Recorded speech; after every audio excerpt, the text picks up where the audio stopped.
There are sounds that become etched into the walls of your memory, sounds that can transport you across decades in a single, heart-stopping instant. For some, it's the melody of a first dance or the cry of a newborn child. For me, for the longest time, it was the shrill, insistent ring of a telephone in a room that had grown too quiet. It was a Tuesday in October, the kind of day in Ohio where the sky is a flat, uninspired gray, and the chill in the air promises a winter that will be long and hard. I was sitting at my small kitchen table, staring at a piece of paper that had, in the space of a few sentences, dismantled my world. The paper was crisp, official, and utterly merciless. It was a termination letter from my second job. The silence in my modest apartment was a living thing. It was the silence of carefully managed poverty, the silence of a life lived on tiptoe, trying not to disturb the fragile balance of survival. It was a silence filled with the ghosts of unpaid bills and the whispers of things I could never afford for my daughter, Lily. I had been sitting there for I don't know how long, maybe an hour, maybe more. Time had warped, stretching and compressing until all I could feel was the dull, hollow ache in the center of my chest.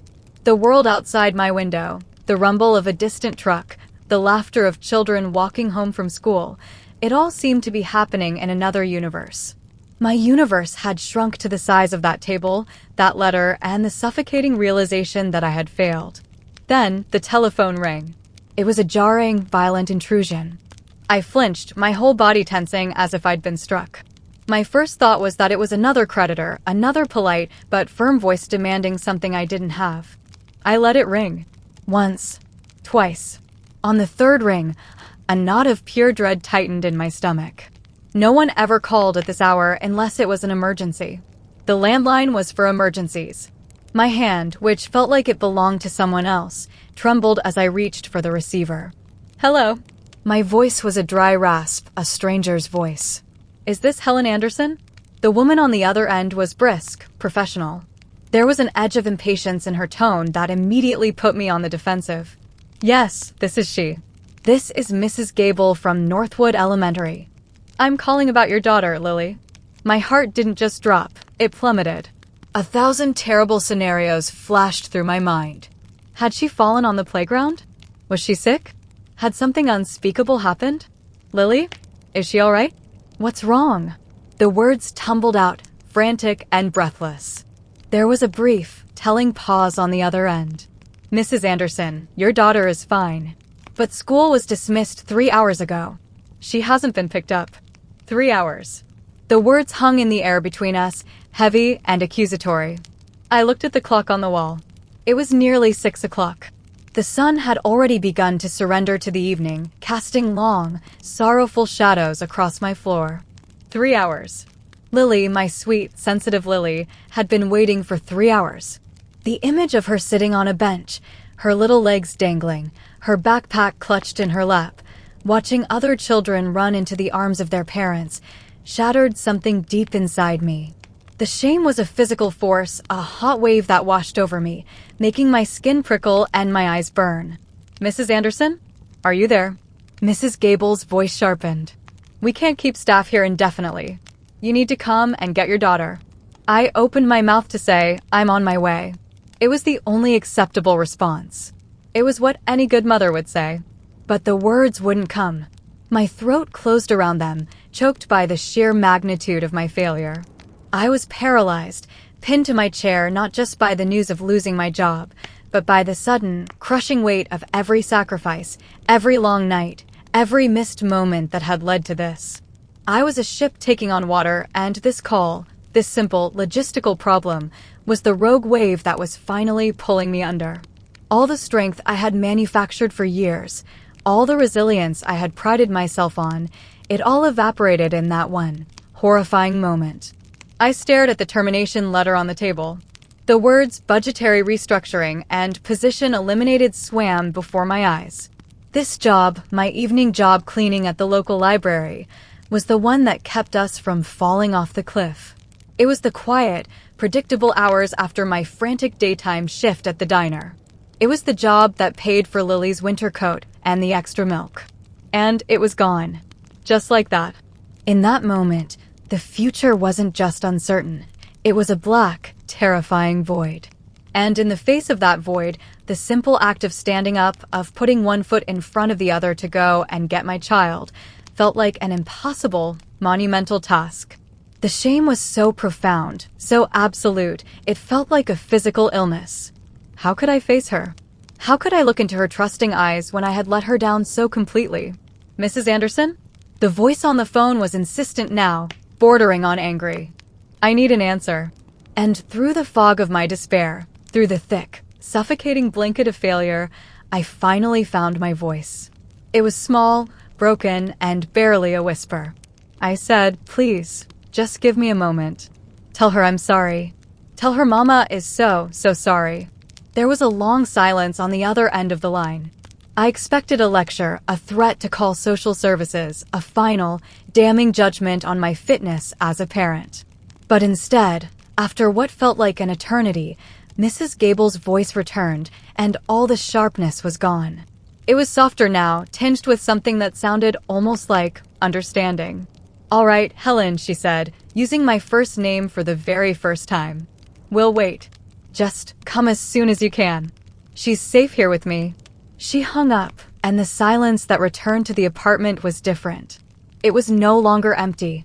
It was filled with the echo of my own broken words and the unexpected grace of a stranger. "Tell her Mama is so sorry." The sentence replayed in my head, a testament to my utter brokenness. For a few more minutes, I sat there, unmoving, letting the tears I had been holding back for years finally fall. They weren't loud, racking sobs, but a silent, steady stream, tracing paths through the dust of 1,000 weary days.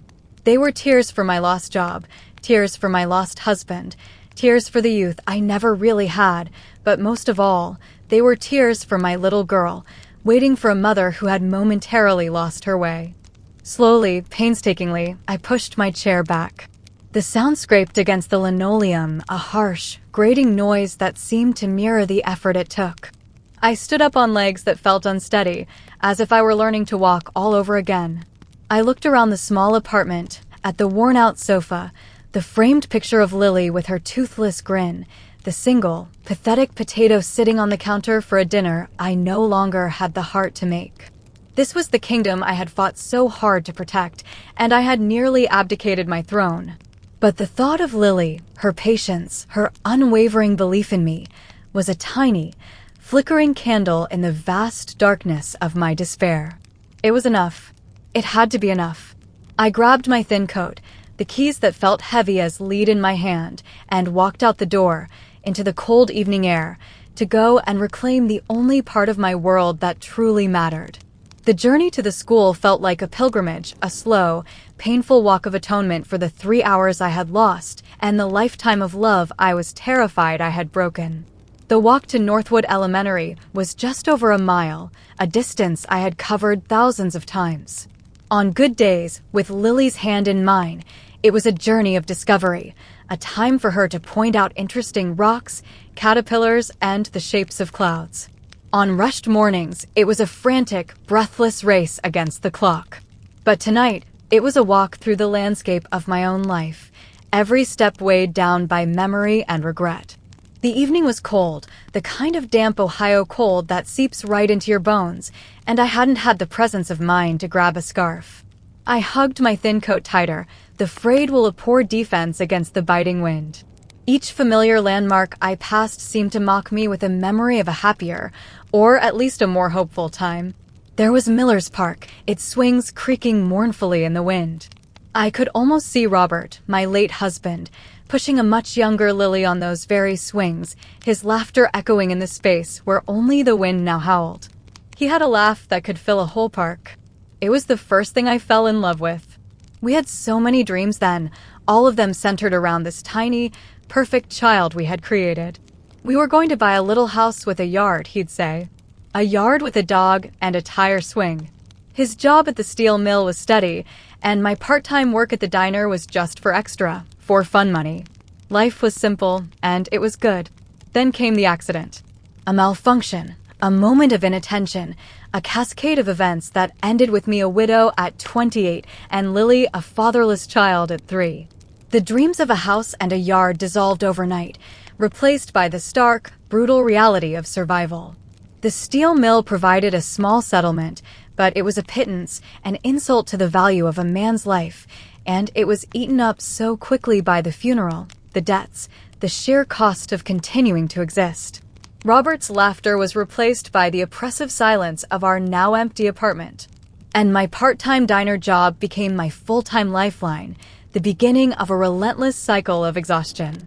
I passed the diner now, its windows glowing with a warm, inviting light. I could smell the grease and coffee, a scent so ingrained in my life that it clung to my clothes and hair even on my days off. I saw my coworker, Brenda, bustling between tables, a weary but determined smile on her face. For a moment, I felt a pang of something like homesickness for that place of controlled chaos. It was hard, grueling work. My feet ached constantly, my back was a permanent knot of tension, and some customers treated you like you were part of the furniture. But it was a paycheck. It was predictable.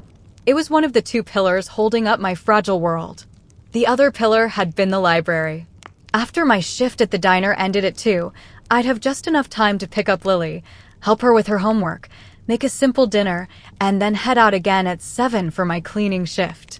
The library was my sanctuary.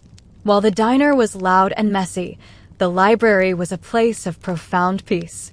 I loved the smell of old paper and binding glue. I loved running my cloth over the polished wood of the long tables, seeing them gleam under the low lights. I moved through the silent stacks, a ghost in the house of knowledge, and I would imagine Lily, years from now, sitting at one of these tables, reading books that would take her to worlds far away from this small Ohio town. The job wasn't just about money. It was about being in a place that represented everything I wanted for my daughter. A world of possibility, of intellect, of quiet dignity. And now it was gone. The termination letter, which I could still feel in my pocket like a shard of ice, had said my position was being eliminated due to automation of cleaning services. An automated floor scrubber, a new, efficient machine, was replacing me. I had been made redundant by a robot. The absurdity of it was almost comical, but the pain was sharp and real. It felt so impersonal, so cruel. I wasn't fired for being bad at my job. I was meticulous. I took pride in my work. I was simply no longer necessary. It was a judgment not on my work ethic, but on my very existence. It made me feel small, disposable. And it was this feeling, this profound sense of worthlessness, that had held me captive in my chair when the school called. As I turned the final corner onto Lily's school street, the building came into view. It was mostly dark, save for a single light burning in what I knew was the main office. It looked lonely and desolate, a far cry from the bustling, vibrant place it was during the day. My steps slowed. My heart began to pound a frantic, heavy rhythm against my ribs. What would I say to her? How could I explain that her mother, her protector, the one person in the world who was supposed to be infallible, had simply forgotten her? Forgotten wasn't the right word. I hadn't forgotten. I had been submerged. I had been drowning in my own failure, and in doing so, I had left her stranded on the shore. The shame returned, hot and suffocating. I thought of the other mothers I saw at pickup time. Mothers with reliable cars, with husbands, with lives that seemed so much more stable and secure. They would never leave their child waiting for 3 hours. Their worlds didn't crumble because of a single letter. I felt a wave of bitter envy, followed immediately by a fresh surge of self-loathing. This was my life. This was the hand I had been dealt. And for years, I had played it as best I could. I had stretched every dollar until it screamed. I had mended Lily's socks until they were more thread than original fabric. I had gone without so she could have, not luxuries, but necessities. I had told myself over and over that as long as she felt loved and safe, we were succeeding. But today, she hadn't been safe. Not really. She had been left in a state of uncertainty, a state of abandonment. A child's sense of time is different. 3 hours must have felt like a lifetime. Had she cried? Had she thought I was never coming? The thought was a knife twisting in my gut. I remembered her face that morning, her bright, excited eyes as she told me about the diorama she was going to present in class. She was so proud of it. We had worked on it together for a week, using an old shoebox and scraps of fabric. Her last words to me as she ran into the school were, "I love you, Mama. See you after." I had failed to see her after. I had broken that simple, sacred promise. I reached the front doors of the school and hesitated, my hand hovering over the cold metal handle. I took a deep, shuddering breath, the icy air burning my lungs. This was it. This was the moment of reckoning. I had to face my daughter. I had to face the consequences of my weakness.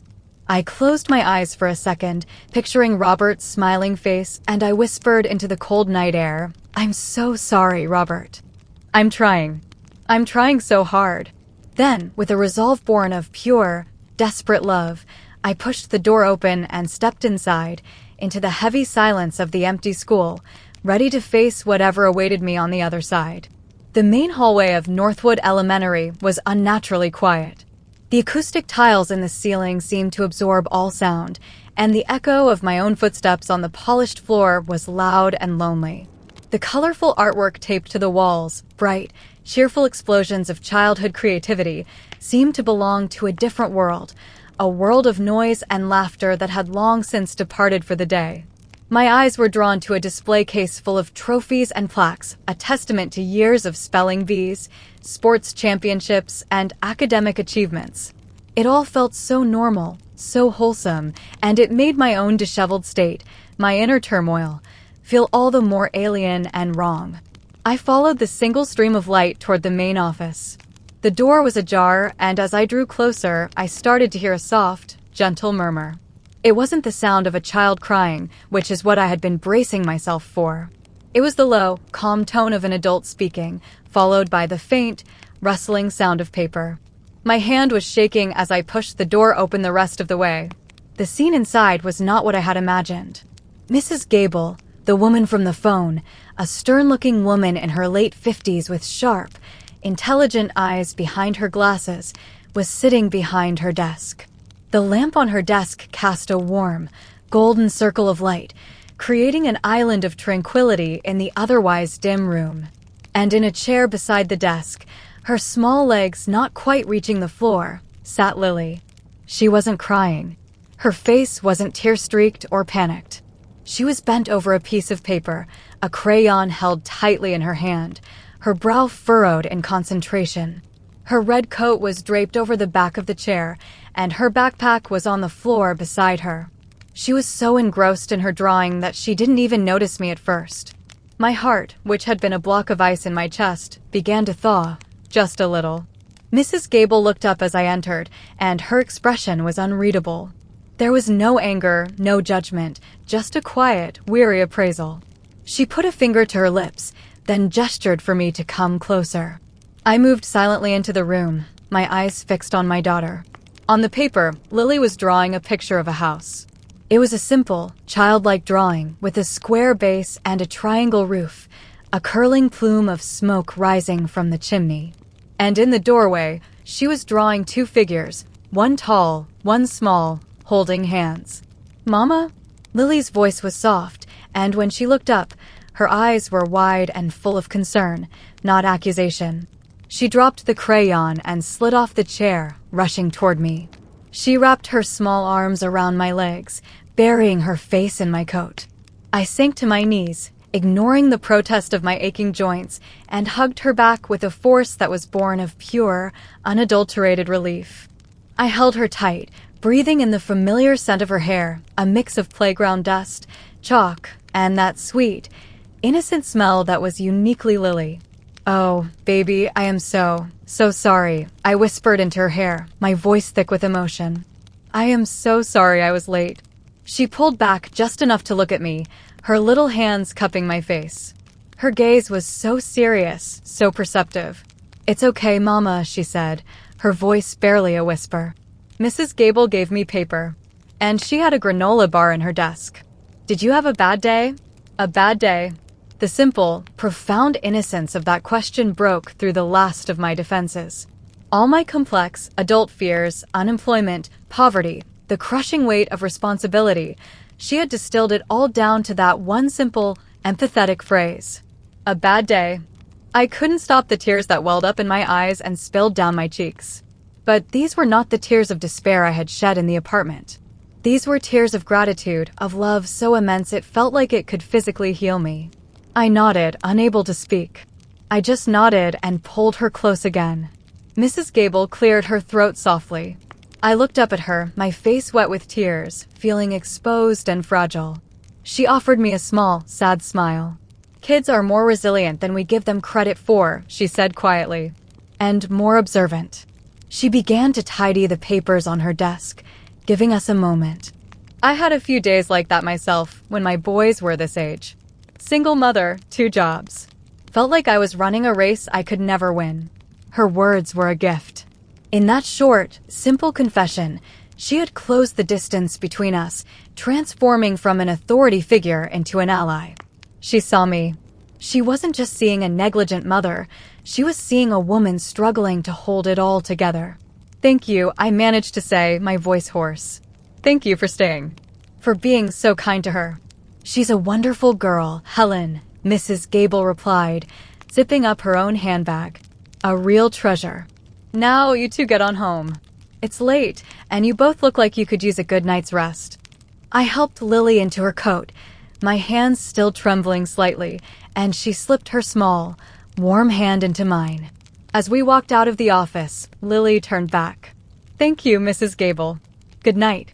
"Good night, Lily Bug," the secretary called after us, a genuine affection in her voice. The walk home was the complete opposite of the walk to the school. The cold air didn't seem so biting now, buffered by the warmth of Lily's hand in mine. The silence between us wasn't heavy with unspoken fears. It was a comfortable, companionable quiet. We walked past the glowing diner, past the dark and silent park, and I didn't feel the sting of failure anymore. I felt the steady, grounding presence of my daughter beside me. When we got back to the apartment, the single potato on the counter still looked just as lonely, but the room itself felt different. It felt like home again.